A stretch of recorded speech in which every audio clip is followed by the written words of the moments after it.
tuning in to another episode of the Sleight of Hand podcast. This is your host and Dungeon Master, Ian. A couple of things before we get started in this episode. My audio, unfortunately, my gain wasn't adjusted properly before recording this episode, but was fixed for episode 19, so please bear with us. I pushed as much to get the levels as equal as possible, but it is what it is. The show must go on. I hope you enjoy episode 18, Be Kind, Rewind. A little backstory action for this episode, short and sweet, and a lot of laughs. I hope you guys all enjoy. Take care. Welcome to the Sleight of Hand podcast, where no one can hold their crap together. I hope you guys had a wonderful week, because we are having a wonderful weekend. Yeah, we're pretty Gucci, Ian. How are you feeling right now? I'm just watching Chris cry in the corner. It's like an emo concert. It's like Dashboard Confessional just went back on tour. That sounds pretty Gucci. Oh, gosh. In other news, the weather. September's almost ending, so you can wake me up finally. Ha ha ha ha ha. Can't wake up. Ow! Hey, Chris, has anyone told you you're funny? Because if they did, they're lying. Dude. That's not Gucci right there. It's not. But it's true. My only good humor is my self-deprecating humor. Oh, man. Anyway, I believe we're going to be starting off with something new and exciting this episode. Yeah. Yep. Third time's the charm, I heard. Cups, Hey, bro. remember that thing where Ian's like, hey, don't do this one thing? Everyone does it. That's not Gucci of you. Wait, right was there. that the thing where we like pluck the strings on the mic stand? That's not pretty cash money of you right there. Yeah, this whole episode has just been a crash and burn, but hopefully... Ian came out and was like, guys, I got this awesome idea. It's going to be pretty cool. And we're like, yeah, you know what would be funnier? If we just do stand-up comedy for an hour and don't play the game. I think you'll be here all week. Yeah.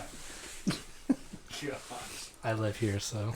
I mean, yeah. It would make sense that you're here all week. All right. So we're going to be spending this episode doing some flashbacks so that our listeners and even our players at the table can get a little more in touch with our characters.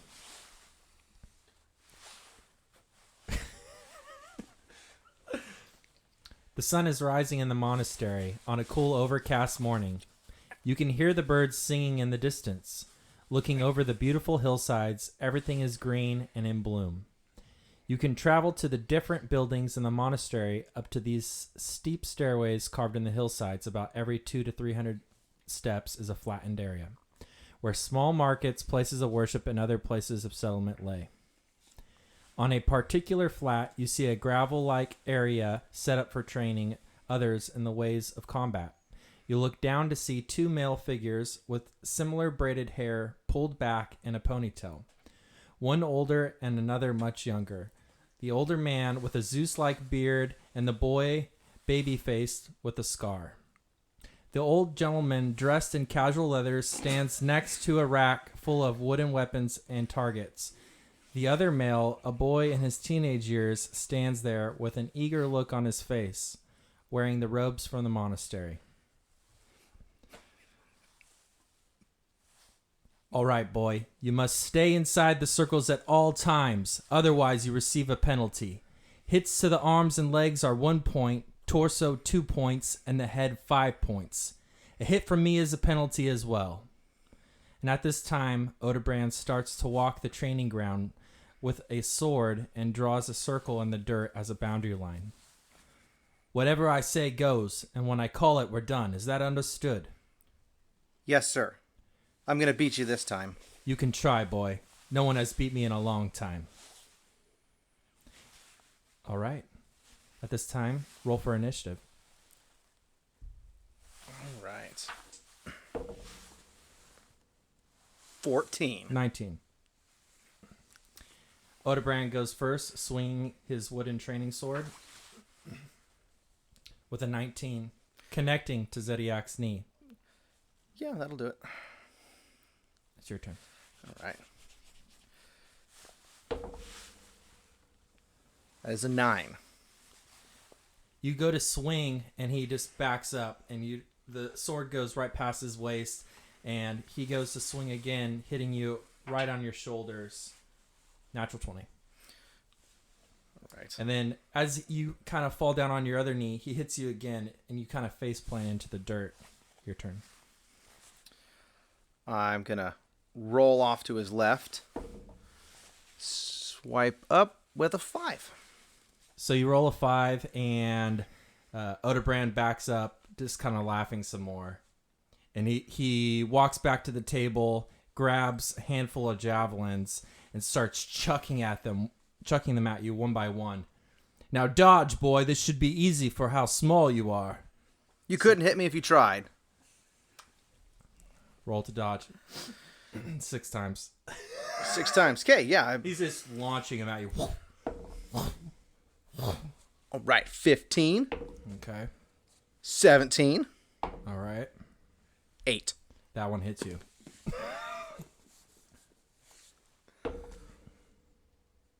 4. That one hits you too. 18. Not too bad. Roll one again. Here it comes. 7. That one also hits you. You just see Zediac kind of like dazed from just getting pelted. Bop, bop, bop, bop. All right. It's time for a break. I think it's been enough for you for one day. Finally. Sit down, Zediac. And Odebrand walks to the watering hole and scoops some water for the both of you guys. If you're going to avenge your family, Zediac, you need to get stronger.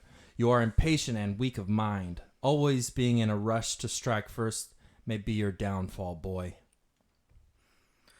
I'll do whatever it takes, Odebrand. I will avenge them. Even if it means having to take the blood rights. And with a paused response, you see him looking toward young Zediac in disappointment. You are a fool, boy. Shortcuts will lead you nowhere in this life, or possibly the next. Don't be cheap in your vengeance. Like I said, I'll do whatever it takes to become stronger. I don't care how dangerous it might be. After all, I've got nothing left to lose. The blood rights are unpredictable and sometimes even deadly. I highly suggest that you continue your training here. You will not come out the other side the same, child.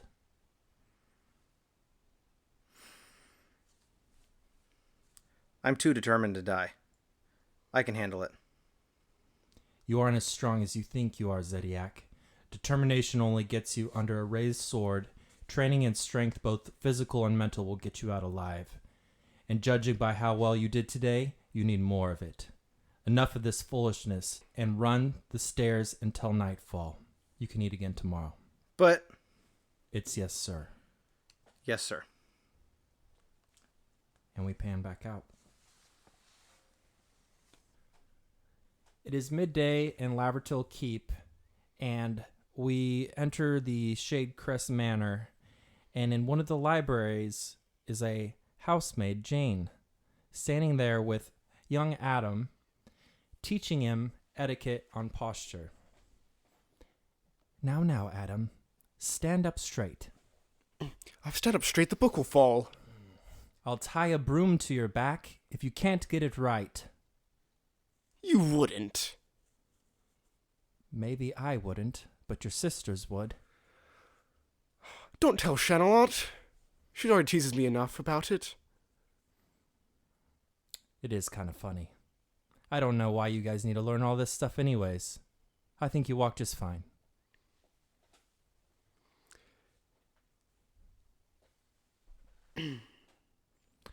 But first, we must work on your bows. Yes, ma'am. Too long. But I thought we were doing for an acquaintance. Yes, I suppose you're right. My mind hasn't been right. Let's do it again. How's this? Perfect. And now, another day, very similar to this, as Adam spends most of his childhood prepping to be this certain noble man to take on his name. You see him in the yard with a soldierly-like man. Where's your sword? I might have left it in the stable, actually. Go get it off a long journey. Yes, sir. And Adam begins to run towards the horse and comes back quickly. Now, draw your sword. Yes, sir. And you see the soldier pull out his sword, and he starts to swing it, quickly knocking the sword out of your hand. Pick your sword back up. You're just gonna knock it out again. You need to learn the skills of a parry. Yes, sir. A little better. And then he goes and he slaps the sword out of your hand again. Why aren't you going easy on me? Well, you want to just die in the wild? No. But why would I be in the wild anyway? That is a good question, I guess. You are kind of a prissy. You take that back right now. I won't. Make me. Ah! So you go to swing at him, and he just puts his foot out, and you face plant into some mud. I think we're done for the day, Adam. Go clean yourself up. Fine. And you kind of go over to the stables, and you see one of the trainers in there combing Long Journey and prepping her. And I suppose you should take her out on the track. She hasn't gotten much running time. No, these days I've just been training with Sebas. Keeps beating me to a pulp. I could see that. He's kind of a rude one. I don't like him very much. Me either. But he lifts all the heavy stuff around here. Can't complain about that. Now. Take her out for a run. Will do. And Adam goes off onto the lawn, and you see him kind of jumping over similar, equestrian obstacles, and you do that for about an hour. In another scene, you see Adam at a family event, not so big, but competing in sport. You see a man named Jackson. Hello, Adam. Hello, Jackson. Are you going to lose again? Not this time. We'll see about that. We're supposed to throw these javelins the farthest. Let's see what your arm can do. All right. I saw you out on the field training. I hope you can do better than that. I know you can't. And he goes and throws it. He gets it about 100 yards. We'll see what you can do. You're just lucky the wind carried yours. And Adam goes to throw his, and you just barely come up short. And Jackson, no big surprise here. Next time, Jackson. You're not going to look so smug. And he just kind of walks away, not even really caring or paying attention. And we fade back out. 10 miles south of Baxington, an anchor drops into the murky water of the Venture Sea. Nestled in the quiet alcove, a large fishing boat finds its way to shore. Its dark red hulls intermingles peculiarly with the gray waters that slosh the vessel back and forth. The motion doesn't faze the small crew, and they begin to hoist the sails while bantering back and forth with one another while the crew rushes through their tasks. Eager to get ashore, two men sit unconcerned on the upper deck. The young man, Abel, hovers over a tattered map conveying next steps to the captain who hadn't been listening at all. Cree slumps lazily, one hand on the ship helms, the other scratching his beard. Yet, despite the laissez-faire demeanor, Kree's eye remains fixated, uneased on the deck below. His mind distracted while it lies below. Hey, Captain. No. Have you not heard a word I've said? Abel says with annoyance and nervousness. The client wants us a render us with the cargo in less than 2 hours, and you haven't even taken one look at the... Yes. We'll bring them in on time. Relax, Abel. You're sprung as a chicken about to lose its head. Well, yes, but even since that run-in with the Sunderland, Don't give those rotund brats another thought. We are 2 days' travel from them. Besides, you give their intelligence too much credit if you think that they could ever figure it all out. Now, little Captain Abel, I thought we were late. Why don't you go ahead and gather the lot below the deck, and we can make off on our way? Without a word, the obviously flustered Abel stomps down the stairs and proceeds below deck. A minute later, you hear the clanging of iron shackles as a group of 3 halflings emerge from below the deck. Kree's eyes fixates on the shackles for a second before he shakes himself back into reality. Corbin, grab some rations for this lot. I want to make sure that they're taken care of. No need making them miserable one last time before we take them off. Oi, Cap. And don't forget our rule. Corbin doesn't even look back as he heads below deck, bellowing, "We leave in a day, no matter what. Yeah, now. Let us off, Pops."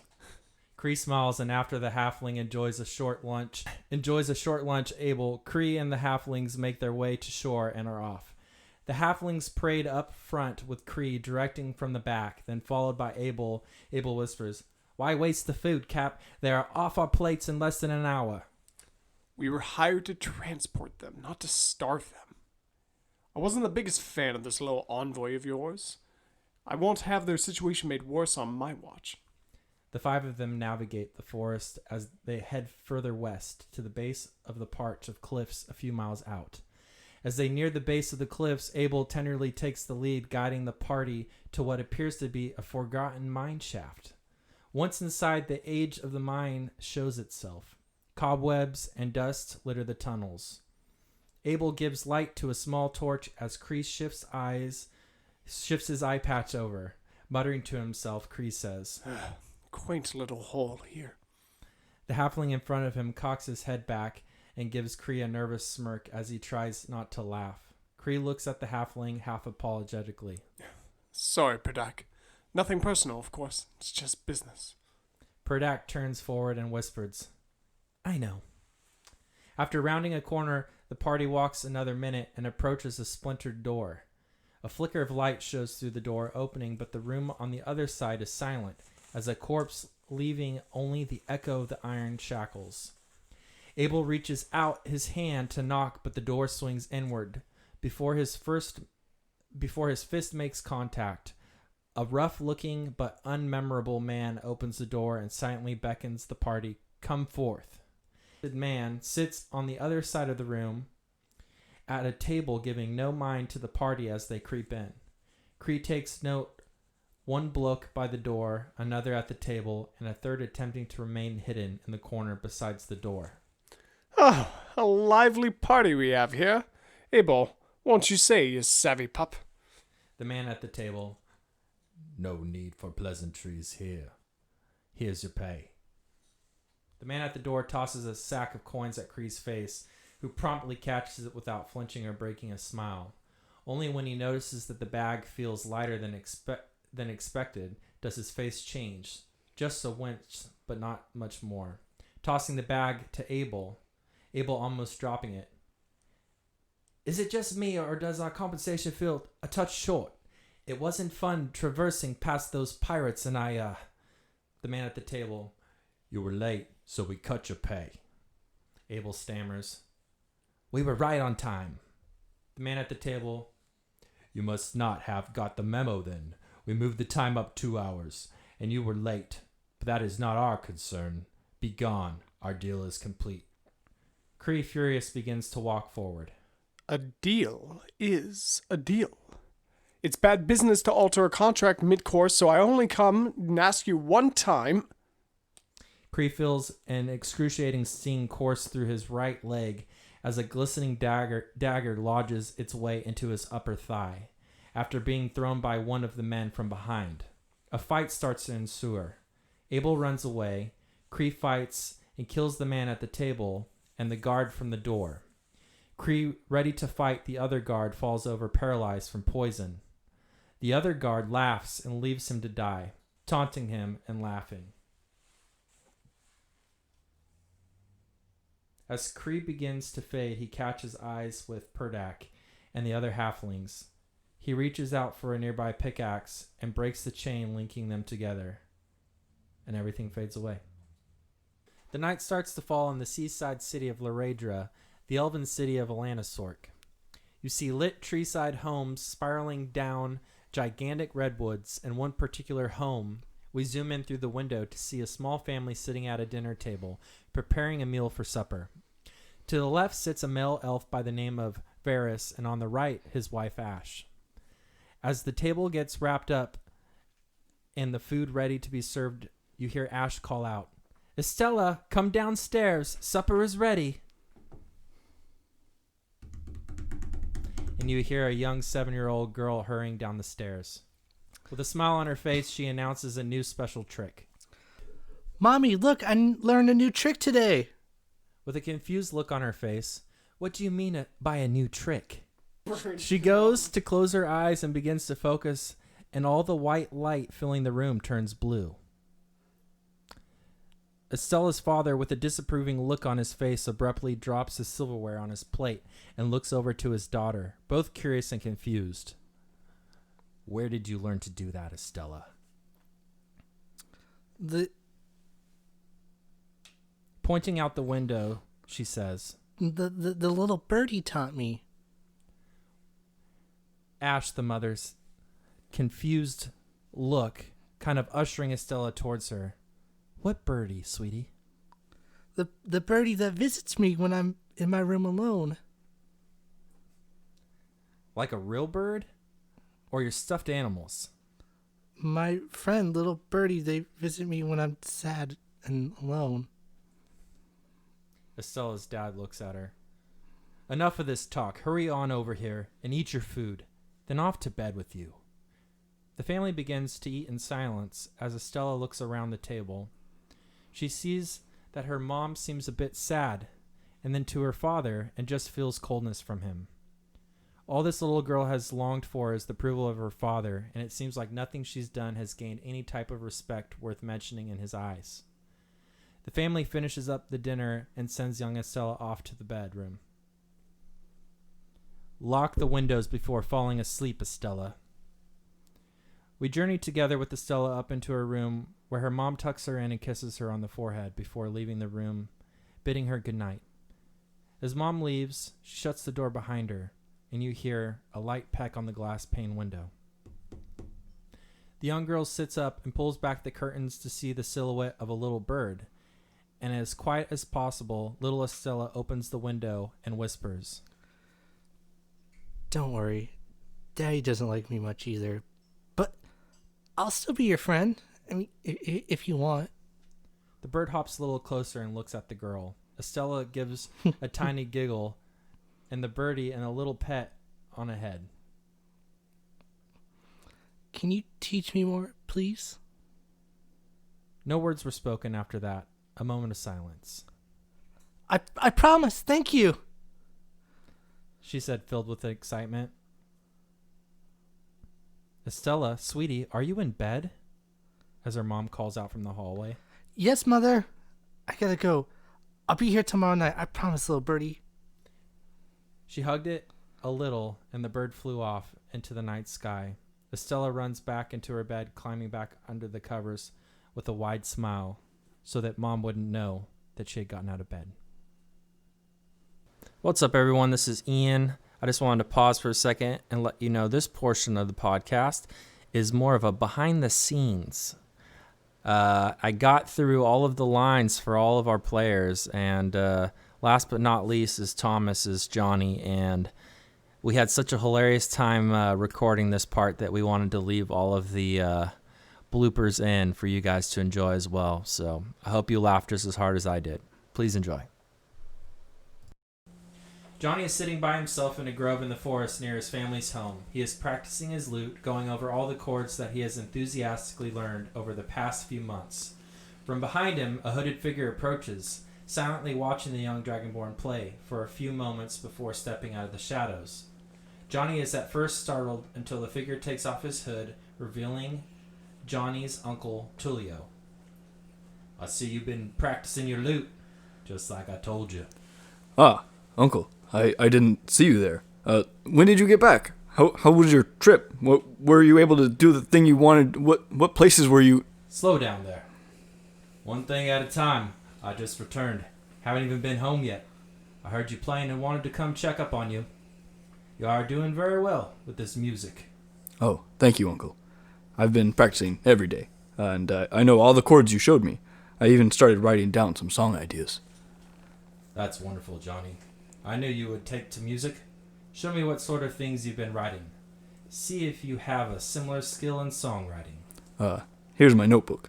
I've written all the lyrics I thought of here. This one is about a caterpillar I saw crawling up a tree a few weeks ago. And this one is about how delicious rabbit stew is. I see some potential here. I think you could be an excellent songwriter. But you need to go out and see the world. Meet other people. Learn of the things that make people feel. I agree that there is much wonder in the movings of the caterpillar and the taste of a delicious home-cooked meal. Especially your mother's rabbit stew.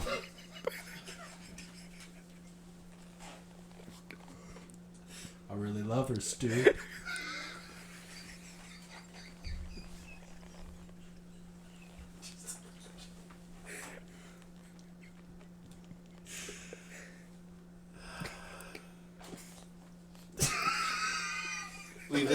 Leave this part in. I need to proofread the stuff you send me. All of you. I was perfect. What are you talking about? We did great. This is totally innocent. Did you build innuendo into your story? Apparently.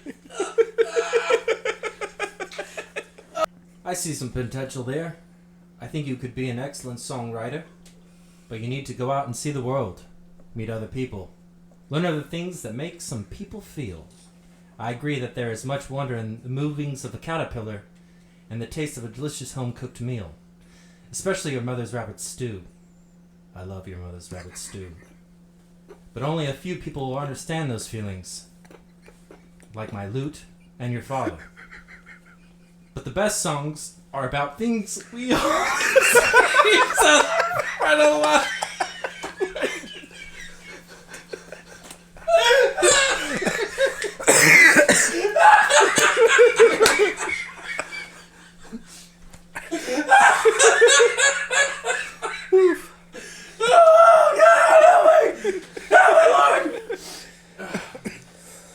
This is gold. This is gold.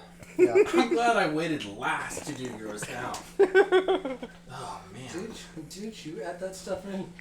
Nope, this was no proofreading at all. The I love your Yes, no. I added that for flavor. Some really The weird. flavor's rabbit stew. Your mother's.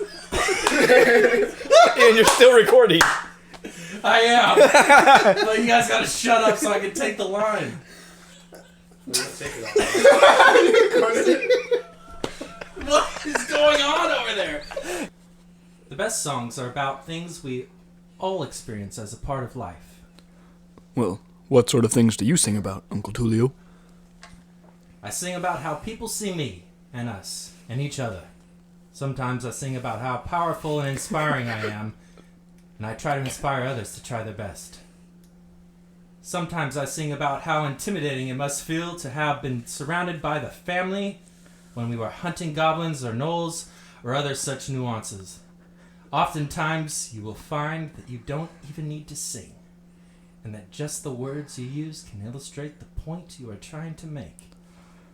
Wow, I've never thought about what a goblin must think when you and Father tell him not to come back to the farm again. You must be really good at convincing them, because I've never seen one come back after you tell them off. Next time some goblins trespass, I'll bring you along and show you how it works.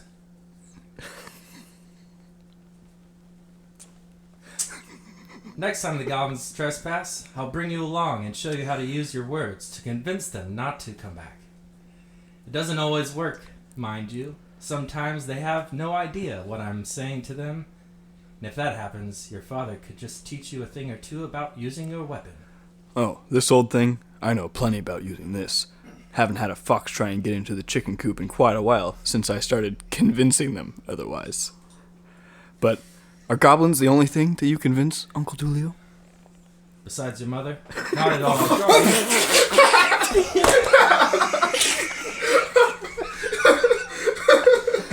You have no one to blame but yourself. Slip that in so casually.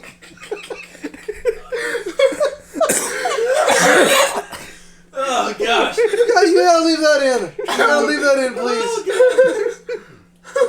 Oh.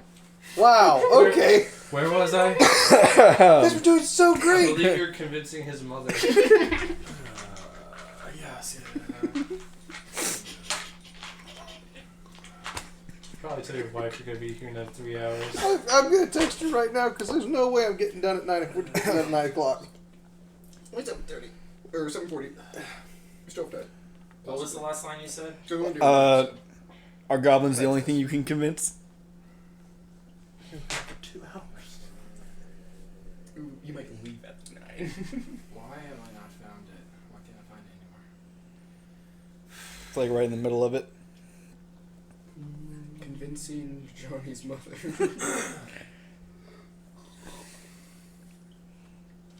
I lost it. He's not actually your uncle.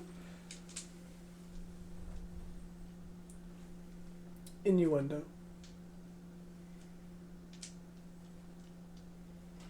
Right there. Okay. Alright, will you read it? Will you read Yeah. it? But are goblins the only thing you can convince, Uncle Tulio? Besides your mother? Not at all, Johnny. Not but 3 days ago I convinced the innkeeper to let me stay for free. For my whole stay. I just showed her my loot. Well, how did you manage that? It was simple. I whipped it out. I simply suggested to the man that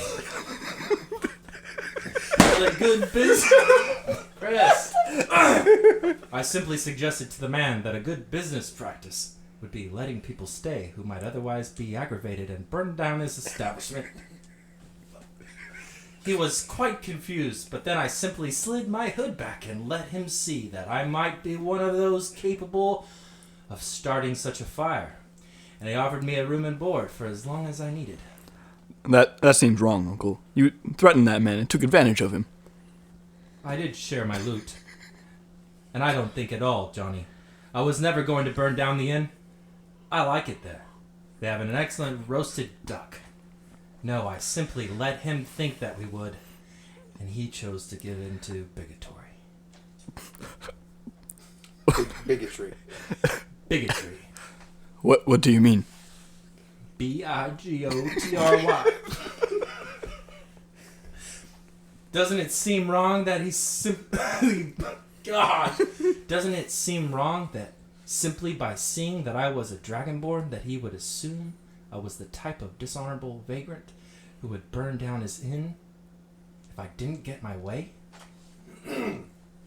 Isn't it wrong how the world assumes us to be savage, simply by our resemblances to creatures known for terrible atrocities?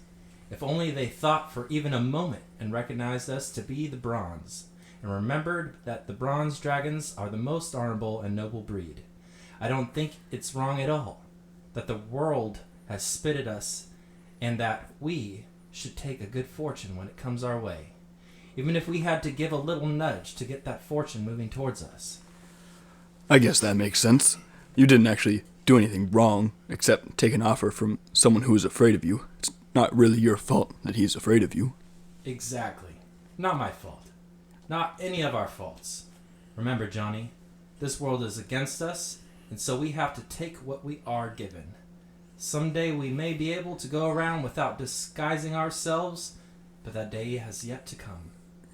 That's why only me and your father ever leave the farm. It's not safe for the rest of you, and it could lead bad people back here if we aren't careful. Someday we will teach you how to hide amongst the other races. But you are still young, and you needn't worry about that yet. I know. It just seems so exciting to leave the farm. I'm not scared of what the people think. We just have to convince them that we aren't the monsters that they think we are. Perhaps soon I will have made enough of an impression that we can go to the town nearby. But until then, we must be vigilant. Enough of this now. I've been on the road all day, and all that talk of rabbit stew has awakened my hunger. Where's your mother? Let's go back to the farm. Well, guys, before we end this episode, how'd everyone feel about that? That was fun. That's too much fun. No comment. Was it Gucci, Derek? It was pretty cash money, I'll admit. Yeah. It was fun getting to know everyone a little bit better, and all the stuff you guys created and wrote and sent me. It was a lot of fun to do. So, we'll see you guys next week. Stay Gucci! Stay Gucci, and we'll pop it back off in Cal Bash, Matt. Have a wonderful week. Doodles. Stay